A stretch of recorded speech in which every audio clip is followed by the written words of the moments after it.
It started, when I was in high school. I was very cynical, always questioning everybody, all the rabbis. I wanted to know where am I going to when I die. And German Shepherd, the documentary. 3 ways to look. I guess there's more than 3 ways to look at it. Look at this film. I guess for me, there's the thesis statement of if we're left to our own devices, we're pretty much selfish people. We'll just do the bad thing. Also, I guess the thematic about what our parents give to us, like the prejudices and the things and whatnot that our parents kind of our mentors give to us while we're growing up, and you kind of like latch on to those prejudices, even though we haven't experienced those truths ourselves. And then obviously about the Holocaust experience still kind of being resonated in our society through generations to today. And of course, there's lots of the visual aspect of this film as well. I found it really interesting. I don't agree that we all do something bad if we have our own devices.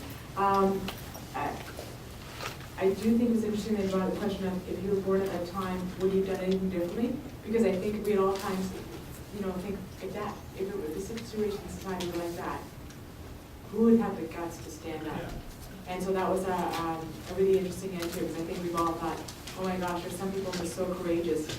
And we haven't been through it, so would we? Yeah. I love the ending. That was just great. Yeah, and it's also great that the victim is the one who's asking that question as well. Oh, right? Yeah. So, yeah, which is great. I thought it was an interesting journey for General David, because he was actually one removed from the prejudice. So he didn't fault his mother, but at the same time he understood that he wanted it to be beside him, not inside him. And the way in which he chose to deal with that was to go right in and meet the actual people and to address that. And the second layer of film inside of film was also very strong when he became like a movie. I thought that was very stirring. Also, the fact that they used, was it like a paper form, not real characters? Yeah. Very interesting, and none of them had faces. Yeah, the visual experience of this film is very unique, and it kind of like sets up the emotion and thematic of what we're feeling, like the sense of emptiness of the theater, sense of emptiness of the stadium, lots of seats, lots of people, but he's all alone in that kind of aspect. So no matter what, we're a culture of society, but really we're kind of alone at the same time. I guess that's what he's trying to say. I think it's a very interesting way to introduce this issue, because like myself as being a Jewish and having parents and grandparents who died in the war, I can actually relate to what this person is doing. And I also went to Germany and I also met good Germans.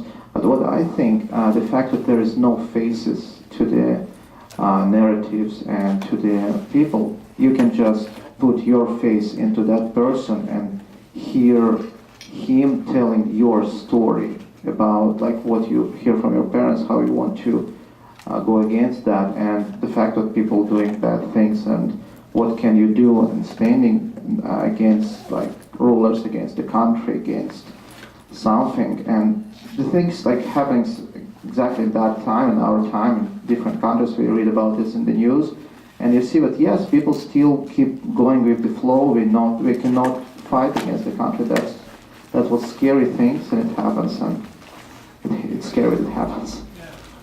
But the facelessness of this film is when you can actually put yourself instead of that person and look around you. It does bring up a lot of emotions for a lot of people. I think that from someone in your position, you see the film differently, but also we all can relate to whatever conflict countries go through. We can tend to generalize, like say Ukraine is having conflict with Russia right now, so a Ukrainian person thinks all Russians are bad, but of course not all Russians are bad. It's sort of like it's got a lot of like universal emotions going on. This movie kind of will stand the test of time for the next like 30, 40 years or even 100 years. Yes? Well, in some way, I almost was wondering if, I was wondering about the aspect of his going back to the source of the pain. It was almost like